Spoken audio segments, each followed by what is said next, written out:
Hi, my name is Dr. Abigail Phillips. I'm an assistant professor in the School of Information Studies at University of Wisconsin-Milwaukee, as you can see. And the title of my presentation is quite long, and I don't know if relearning is a real word, but I thought it made sense. So Trauma Informed Librarianship and Movement. Learning, unlearning, questioning, and relearning to foster empathy-driven information. And so this is still a work in progress because I'm still teaching this course that I developed last fall and early spring. But this is what I've learned so far and what my students have learned and shared with me. So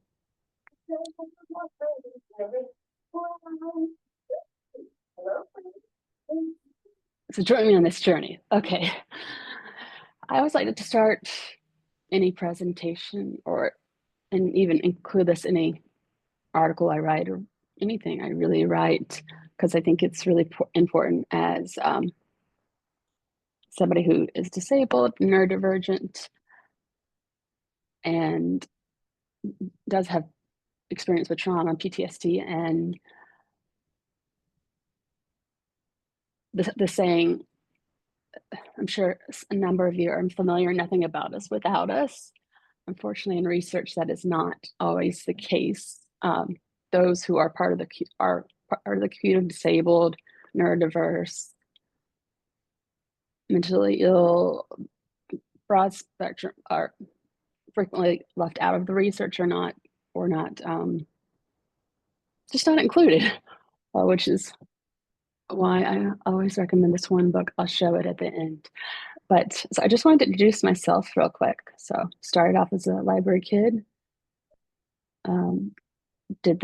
started working in public libraries or I volunteered, then became a page, an assistant to the children's library, children's librarian. And a library, and then I became a library assistant. And these are all in rural, small public libraries in South Georgia. So very unique to, or maybe not unique to where you all are from. It's not that I didn't want to become a librarian, it just never occurred in my brain. The library has just always been a comfortable spot for me, just to find relaxation, just relax for one of the few times in my life, be able to relax. But my director encouraged me at graduation of undergrad, hey, there's a master's degree at Florida State University in librarianship. And as a 22-year-old, it's like, yes, I can do that, because I enjoyed working with people and especially working with teens and children. But I got my degree, learned that I did not, after a couple of interviews to be a children's librarian, that is not my course. So I became kind of the catch-all librarian, especially if you've worked in small libraries, rural libraries. You do whatever needs to be done, take cleaning, maintenance work, grant writing, and I did a lot of youth services, so we worked a lot with teens. And I burnt out very dramatically. And as one does, I got into an MLIS PhD program. And so in 2016, I graduated with my doctorate in information science from Florida State again, and then did a postdoctoral fellowship in Utah State University, instructional technology and learning sciences. So related to our field, but a great experience. And now here I am, an educator and scholar, and speaking with you all. But I think it's important to show that for me, that all of me as a scholar, my writing, my teaching, my lifelong learning, being a learner, and my self-advocacy are reflective of and very much informed by being disabled, neurodivergent, and for the majority of my life, or if not all of it. So what's ahead? Well, introduction is checked off. So that was my introduction. Just a brief overview of trauma and trauma-informed care. Trauma is, as I am learning through, and I'll go into this during my reflections, is there's a lot that there's so many different types of trauma that I recently learned about sanctuary trauma, which is fascinating. And so it's just so complex. And then you involve trauma-informed care, which has a lot of its background in social welfare and therapy, or in more of the helping professions like nursing. But it has, I'm sure you've noticed, it's become talked about more and more. There's been more. I've read a lot of scholarly articles and also practitioner work and books. I have a stack of books over there. But at the moment, there is really one book that really directly speaks to trauma-informed librarianship. So it's still emerging, especially when you think about like the places it can go. I mean, not just like school and public libraries. I witnessed. I mean, being a public librarian, public library worker, I saw that every day. But when you think about archives, I had to reach out to archivists who had expertise in secondary trauma, like handling different materials. But I'll discuss that later. It's again fascinating, and understandably very hard to deal with. And just some background onto library or trauma-informed library work, trauma-informed librarianship, and then developing. I got the course. That is a future course, but it's 891. Not that it really matters, but the development of this course, which if you've developed a course, you know it's a lot of work, but I actually really enjoyed it. Some of my student responses and feedback. Right now, the course is asynchronous, so it's discussion board, which was not. I really wanted it to be synchronous, but that's future plans.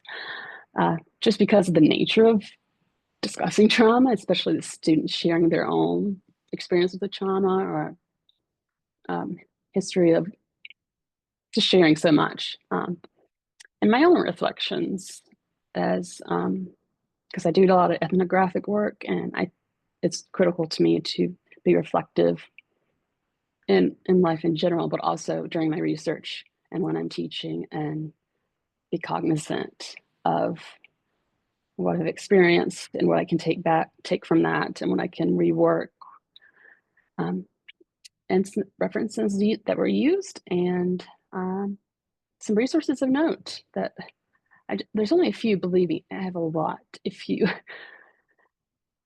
would like to know, I include in my email all the places. And then, the normal reach out. So what is trauma?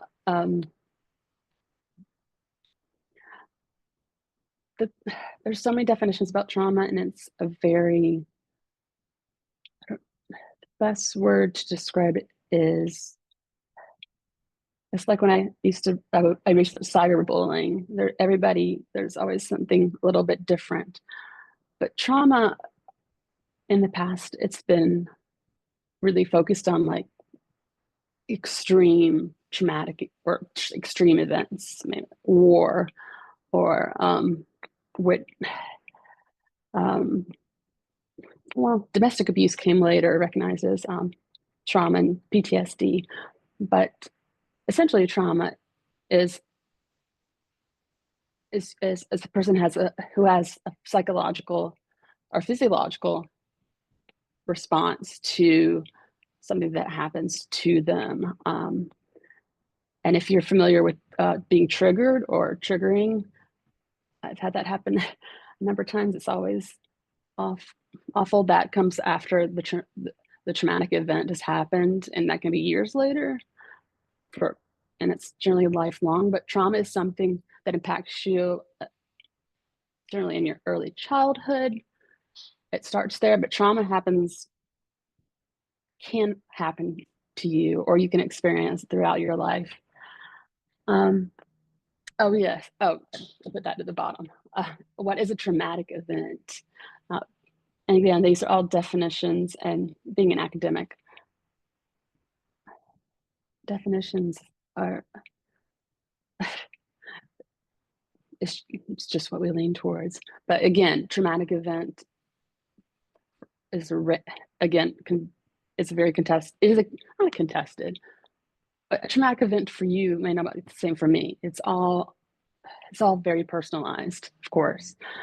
So a shocking, scary, or dangerous experience that can affect someone emotionally and physically. So experiencing a traumatic event, you will not feel safe, and the triggering that maybe you encounter later. And again, being triggered looks different from everybody. Something that, again, it's very highly personalized to what you've experienced. I was triggered over this summer by reading essentially a blog post from what is it called, some research libraries about the doctoral program, because I have a lot of trauma from my doctoral program experience, and I just shut down. So you have the traumatic event, and then the repercussions of that for the rest of your life. Therapy, there's a number of types of therapy that have been used. I'm using EMDR, which is rapid movement.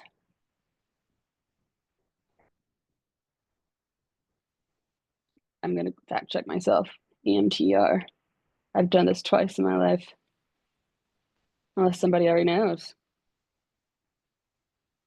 It's very eye movement, desensitization, and reprocessing. So it's a technique that is really focused on healing from trauma. But there's also brain spotting. I can share. I just have plenty of links to that. There's also just cognitive behavioral therapy, which name a therapy, and I have tried it. And there's brain spotting. It's just the range of therapy is growing. So like talk therapy, which is very engaging, or has worked for many people, but brain spotting has it all, because it's the interesting thing that I've talked about with my therapist is, and read so much, is how much that trauma, that it changes your brain, the structure of your brain, because the neuroplasticity of your brain. So physically, your brain is different from the traumatic event that happened, and so that's why healing from trauma, and it's a long process, and it's sometimes it can be triggering, or a painful experience, or not painful, but it's uncomfortable. So adverse childhood experiences are big ACEs in trauma. Potentially traumatic events that can occur in childhood and have life-term effects on health and well-being. There's actually a quiz, not a quiz that's backed by research that can give you your score, your ACE score. I have my critiques about it, but it sounds a little bit like what I'm going to go into trauma comparison, but that's, I am not a medical professional. But really, when we talk about trauma-informed care, trauma-informed librarianship, adverse childhood experiences are really at the beginning. That's where, for so many, it starts with neglect, poverty, mental illness in the family, physical, sexual, emotional, mental abuse. And of course, they have consequences for us for the rest of our life: physical, mental, social well-being. It plays in every role. And these are just a few types of trauma. Historical trauma. I'm learning more and more. Collective trauma, which is tied to historical trauma, particularly with marginalized groups and indigenous communities. There's a great article by Braveheart that talks about historical trauma and what that even though it seemingly happened long ago, it still carries on through the generations.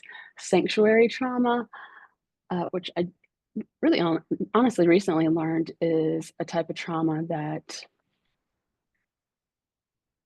you go to a spot, maybe it's a church, maybe it's a teacher, or maybe it's you go to a space or environment where you feel that you can talk to them about something that's happened to you, a traumatic event, and then find sanctuary there.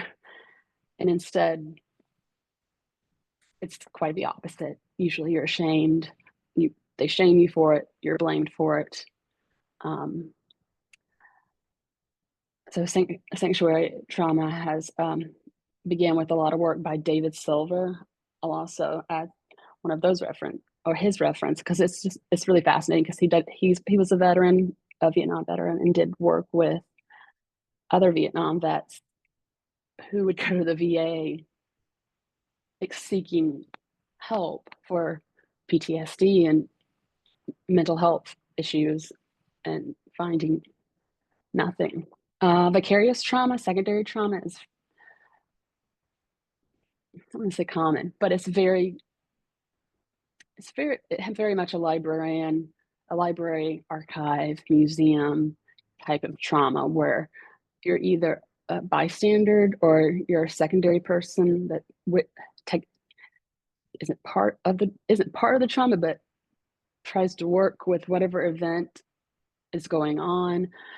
And secondary trauma also involves for archivists or special collections, but largely archivists who are working with materials that are hard. I talked with Abigail Nye, our archivist here at UWM, about secondary trauma in archival work, and she talked about they were in Milwaukee back in, I believe, the 70s. She said there was there's not a volunteer group, but an advocacy group about rape, and particularly about supporting the survivors. And then she discussed about how the archivists at UWM were handling materials that, like, documentation about the experiences, what they went through with the police, flyers, and as an individual, as a librarian, as a library worker, that can be triggering. I also spoke with a librarian at Milwaukee Public Library, who she went to a historically Black university, and she, as a student, she did work with slave documents from, like, purchasing of slaves, listing names of transactions, also other physical, like, those are all physical materials, but materials that as a Black woman, it's hard to, that secondary trauma, it can be difficult for you to step away from at the end of the day. And Abby and I talked about this, like, how do you separate yourself, or how do you like close out? And not close out, I'll go into it a little bit longer, or a little bit. I was trying to find a better word than making light, shame, and comparison, but I've seen this happen in some of the discussions within my class, and I've also heard it just in general conversation about trauma. Trauma comparison is very easy, or it happens a lot. There's also this thing called big T versus little t trauma. I don't believe that those are real. I think trauma is trauma. So big T trauma might be just a horrific event, 9/11, or being involved in a school shooting. And a little t trauma may be, again, I don't want to compare anything, but what somebody sees as, it's not as significant. It's not like I wasn't as traumatized as that person, but it's trauma. There's no need to compare your pain and what you've gone through with somebody else and find yourself lacking in the trauma. But I did want to highlight that because I'm trying to talk to my students about it, because the comparison concerns me, because I have seen it in public libraries where I'm still trying to find more evidence of this. But a librarian mentioned during a talk I did that she works at the front desk, and they have some sort of policy, or they have a form in place. I imagine, just my guess, it's legal. It's there for legal protection, HR supported. But that's again, that's my thought. Where you, after someone at the front desk or out working with patrons, if they have experienced a traumatic event or they feel triggered, there's a like a 0 to 10 rating. If like, how traumatized are you? Like 10 being the worst trauma. I guess this is why I want to go deeper into it. And then 0, I don't understand how you. I've talked to a number of people about this, librarians and scholars, and to me, I don't.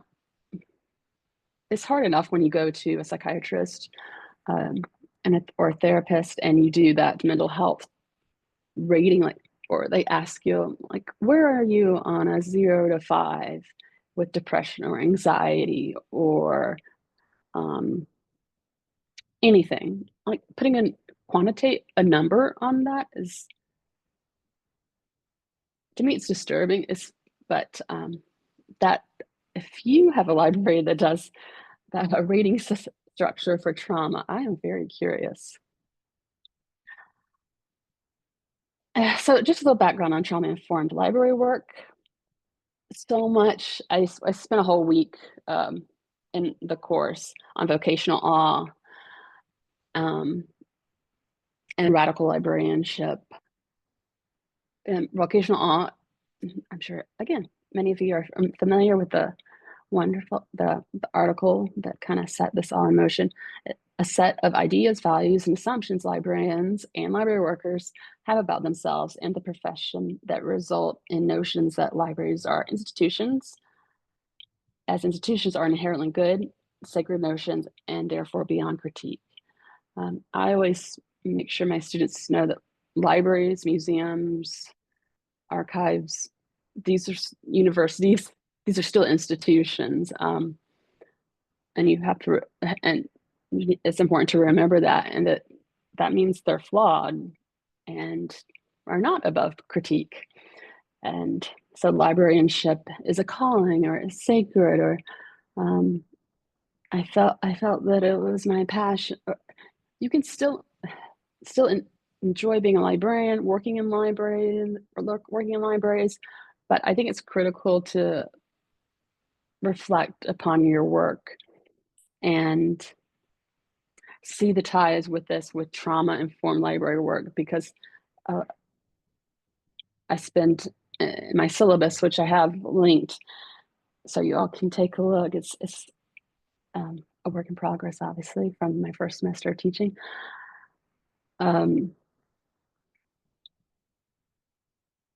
Just with vocational awe and that feeling that there was a recent New York Times article that came out that maybe many of you have read. I have a lot of thoughts about that the vocational awe is just screaming out of that that article. So you give everything of yourself until you're empty and you burn out like I did. Don't take any PTO, no sick days. You just, because you have to serve your community. And yes, but you also still human, and library work is a job to help pay your bills.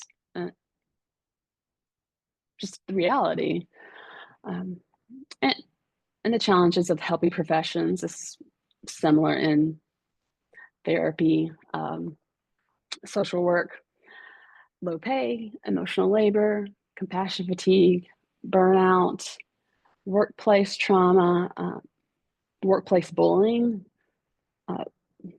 not uncommon, do more with less, library kind of saying, limited, I almost put no, but limited institutional support, or they'll do a one-shot workshop about trauma, and it's generally focused on serving the patrons and not, which is desperately needed, but also taking care of ourselves, our well-being while we're serving our patrons, our students, our communities. Little to no training, just again, like I just said about the one-shot programming. It needs to be consistent, and because it changes, and also we need to be reminded, and we need to evolve and think through things that assess where we are, need for education, skill set development, and also in collaborative work, ideally with a social worker, but I know financially that can be very difficult, but just the need for collaboration within the community. And then there's the crossing the line, because we're not therapists, not social workers. And it's a tricky area, and I've been researching not the area of like empathetic support and compassion and being there for patrons, particularly teens. But you have to, the crossing the line it's so thin, and you don't want to overstep the boundaries and get into a therapeutic role, because we are a helping profession, but we are not trained. We're just not trained with a background of the psychological, physiological, just everything that I feel needs to be a collaboration. So that boundary setting, I'm still trying to figure that out. I was asked recently I did a similar talk about instruction for neurodiverse students. Crossing the line is still, it's just not clear, but I think the more we talk about all of this very openly, the better we can become. Okay, so how the course was developed. How much time? Okay, I'm not doing terrible. So I've been wanting to teach this course this course and a critical librarianship course and a couple other courses for a while, but I did a lot of research for similar, or even relevant, ideally semester length master's level courses, and I looked outside in education and social welfare, in nursing, and I found one university that had University of Pittsburgh, their master MLIS program had a trauma informed course, and I could not get access to the syllabus, and it hadn't been taught in a number of years. What usually happens? What has usually been provided is either, again, one shot or a week-long workshop, or more often continuing education through. I know the University of Wisconsin-Madison does like a 6-week continuing education, because I know the instructor for Trauma Informed Librarianship, the for-profit Library Juice Academy does a similar course, but again, it's continuing education. It's for a limited amount of time, and they're very self-contained. And I wanted to see a full semester long where I could take the time to focus on self-care and support for librarians and library workers, to take a week to talk about that, and take a week to talk about vocational awe and implications of it, and take a week to talk about the critiques of trauma-informed care or trauma-informed librarianship. And a lot was with collaboration with 2 faculty members within our college, the School of Social Welfare. They were great at looking at my syllabus and offering some different readings and ways for myself to learn even more, and just encouragement because the work is quite intense. But so it's nice to see it's wonderful when somebody says, I like the way you're structuring this. And I also reached out to 2 librarian colleagues with expertise or background in trauma work or social work, and they reviewed early drafts again, reviewed later drafts, and gave me some feedback, very helpful feedback. And still at the moment, I am learning from mistakes, blips, confusions, because everything's new for me, with all the readings, all the assignments. So it's kind of naturally hiccups happen, and I appreciate that the students understand that. So I say I built it from scratch because there was nothing that I could find that was similar, but it was very much a collaborative process, and I deeply appreciate that, because again, talking about trauma or bibliotherapy is something I'm very interested in, but that really needs to be a collaboration between a medical professional and a library worker, just so we do respect those boundaries. So I can take questions later about no giant mistakes, just mistakes like rereading a reading, and I was like, I disagree with what this. There's a lot of problems here, but and so students' response and feedback. I had planned to put some snippets of quotes from students, but I didn't want to do that without first asking their permission.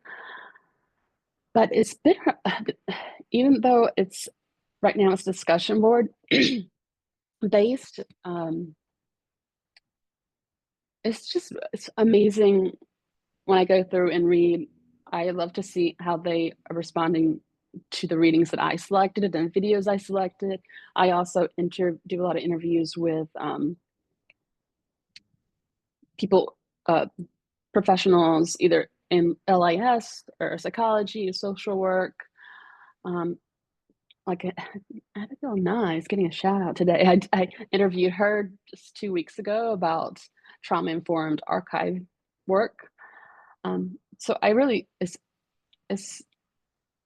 been exciting to see that my work is not it has an impact, and and we recently talked about self-care, which is a concept I've struggled with until the past 2 years because of the capitalist notion of self-care, but it really goes back to activism, especially in Black communities. And so we talk about self-care in rest as resistance and self-care as an act of resistance, or a way to take, or a way of collective community care.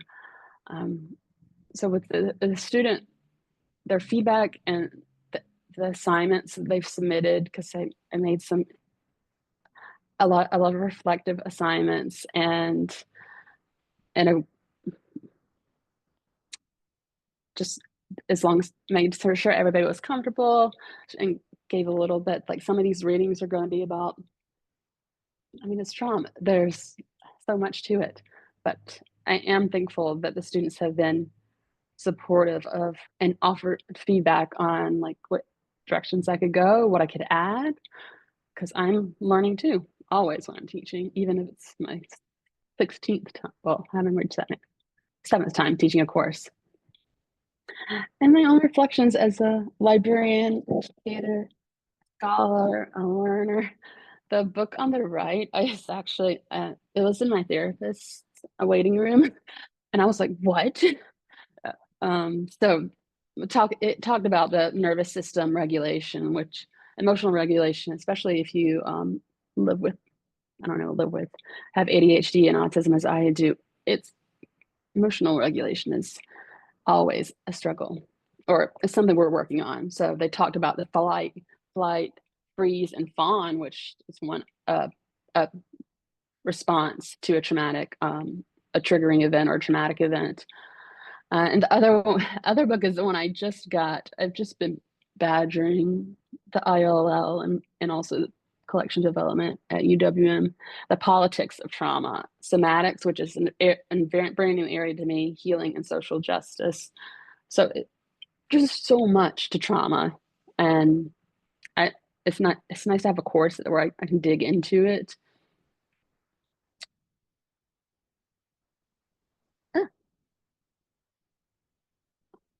Or that's all my reflections. No, again, I've learned so much. Like, I never heard of sanctuary trauma. I also had not heard about it's tied to trauma, or sincerity culture, which is very much an interesting, I say interesting in an academic way. It's hard. Trauma is very hard. Doing the readings that we do, I know, is hard. So making sure my students have take care of themselves, which is what I always take care of yourself. It's just an assignment. Please take care of yourself. If something is going on. And I have two instructor policies for that. If you would like to look at my syllabus, which is linked. These are just three new resources or references that I found. The compassion fatigue, burnout, the healthcare professionals. It's really fascinating to read nursing material because it ties very well into probably answer questions, into the work we do as librarians and library workers, as frontline staff, especially the trauma from the pandemic and the ongoing pandemic, and it's well out there. And the National Institute of Mental Health, the coping with traumatic events, does a little deeper dive into traumatic events and how it impacts children, adults, young adults. And National Center for Injury Prevention and Control also has this nice guideline or plan when talking about adverse childhood experiences, So you can learn more about that if you're unfamiliar, which I was until I started getting into trauma. But again, that is the actual course number, info 891 Trauma Informed Librarianship, and I'm finishing up this fall for the first time. So we'll see. It's just been a wonderful experience. So thank you. Yeah, didn't do bad in time. So if you have questions, feedback, suggestions, thoughts, epiphanies, so that's me. And my work email, my non-work email, if you would like to send anything there, my professional website that has the research I'm working on now and my, all the academic piece stuff. And also it has the link to my all my teaching documents and the very current syllabus for this course. And I'm on Twitter professionally, and I'm also on Instagram, where I'm very much a self-advocate for mental health and these areas. So reach out if you would like to, or continue on your day and the rest of the presentations. Because I'm excited about the neurodiverse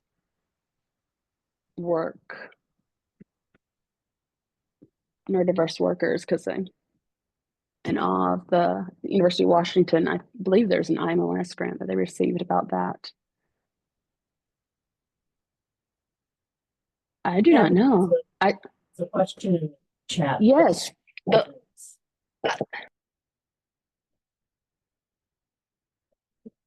There's a question in the chat about links. I saw about the links going to be shared. I can share them. I didn't know if INFOcon was sharing this all, but I'm happy to share whatever all my slides. Yeah, any links I have. Again, my syllabus, I can just share the PDF. Take what you want. Open to all. You're very welcome, Diane. Herschel, what initially galvanized, I love that word, your interest in library science, and what sustains your passion to continuous, ongoing academic professional development in library science?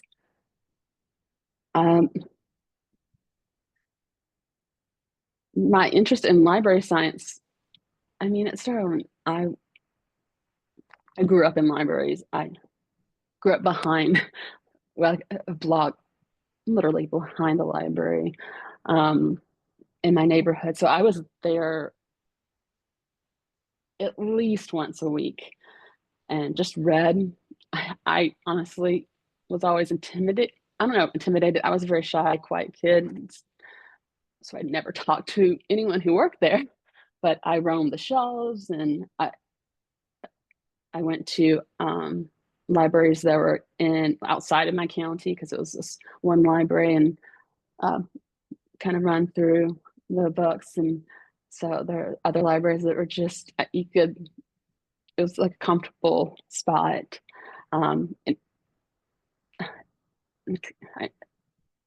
And safe, which is a word I have I call it safe-ish libraries, because I'm not confident saying any space is completely safe. But so initially I got my start there. I just loved libraries, and I love that there's not, again, you all know, there's no expectation to buy anything.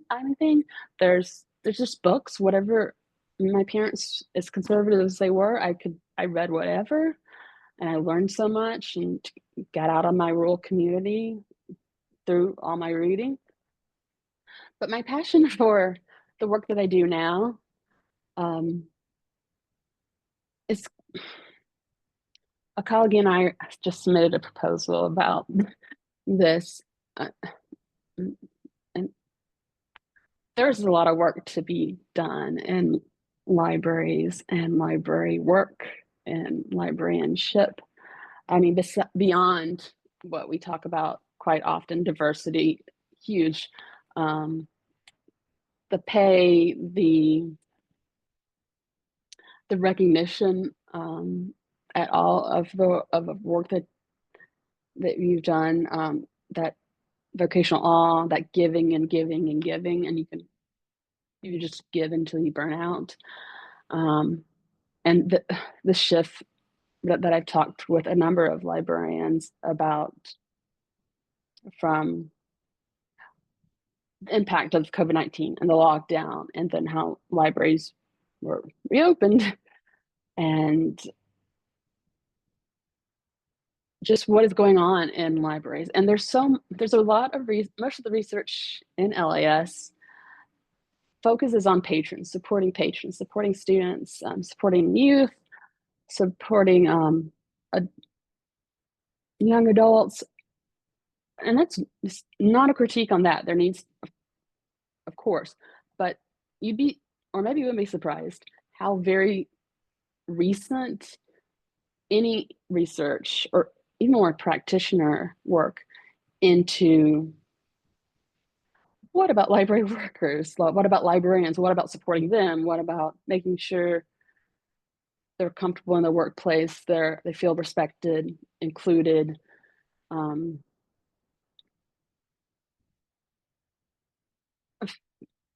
just feeling that you're part of where you work or you're part of the profession.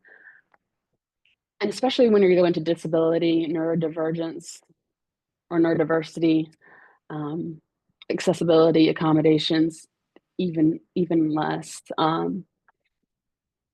So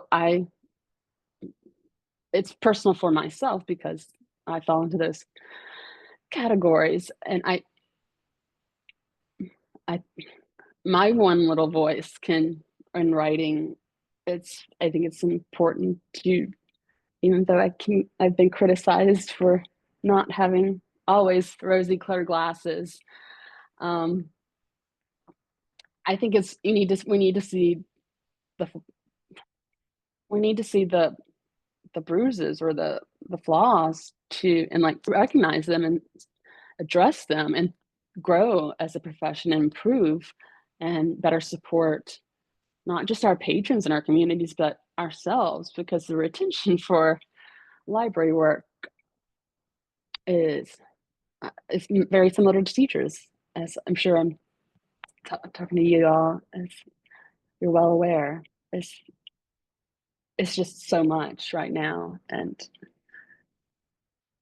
I'm glad to be a part of a small but growing group of researchers who are saying, hey, library workers we need support too. Admin. Well, thank you. Engaging and informative. I do use a lot of hand gestures. I don't know if you could see all of them, both when I teach and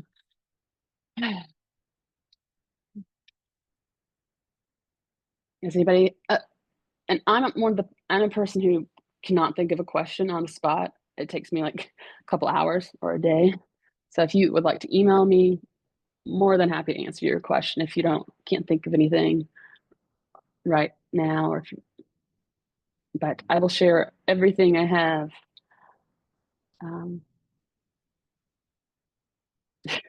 So,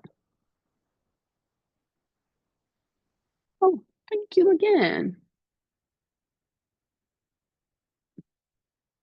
Sometimes, or often in academia, you feel, or maybe this is just me, you're just checking the list off. I've done this. Okay, now it's time to move on to this. And you don't pause to reflect, engage in a reflective practice, and also the nature of the beast of academia and tenure. And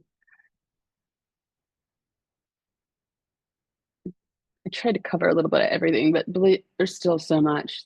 The course could be there could be like another one, especially diving into archival work and museum, yeah.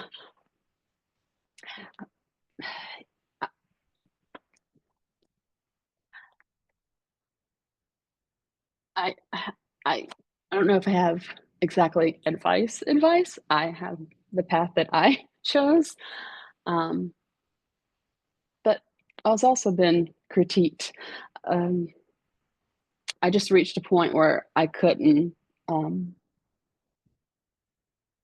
mask anymore. If you all familiar with the masking, unmasking, passing within the neurodivergent community, or autistic community as well, and ADHD. And you, so at the library, I just put on a mask and pretended everything was okay and smiled and just said nothing. But it's exhausting when to pretend for years and years and years. So I had something that happened at an ALA annual, and a friend suggested I write about it just for myself, and I shared it. And that was my first dip into self-advocacy, just to share my raw of what happened to me. Um, and it's not for everybody to share as much or as often as I do, but I sometimes, occasionally, I regret, like, maybe I'm sharing too much. But it's really, I found people, not just librarians and library workers or academics, but friends and people I know in my neighborhood. It's important that there's a voice that says, yeah, I'm going through this. It's not all Instagram sunshine and well lit images. That, yeah, I feel a kinship and an understanding when I hear somebody say, they're trying out a different therapy, or they feel this way. And I know it's not rational, but their brain is, sometimes your brain's kind of lie to you sometimes as a trickster. And so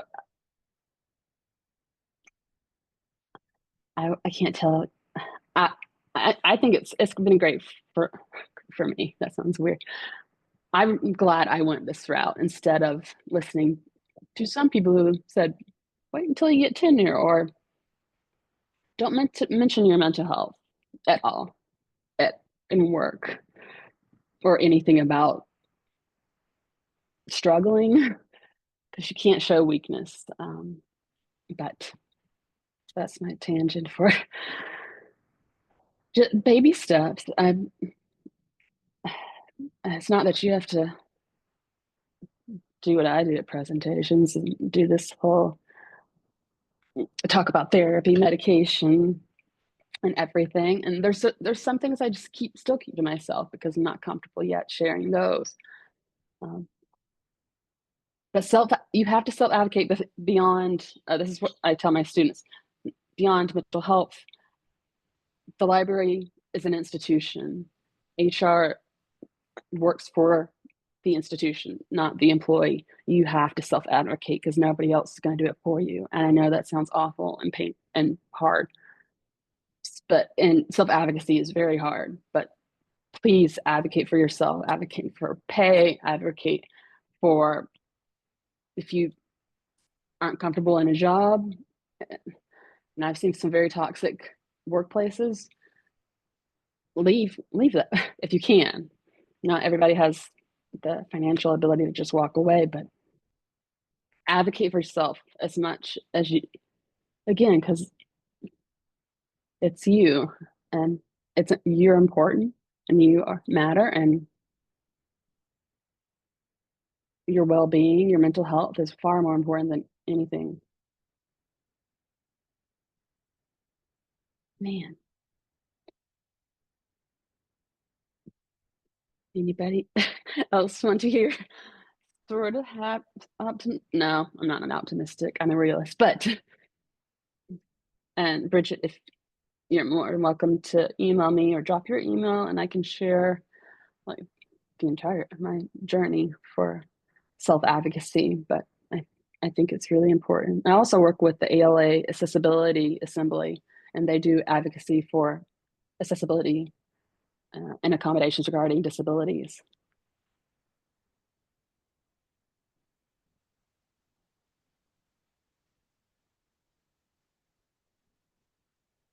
Well, thank you so much, Abby, for your presentation, and thank you everyone for joining. We really appreciate you. Hope you have a wonderful rest of your day and wonderful rest of your INFOcon. Enjoy. Thank you.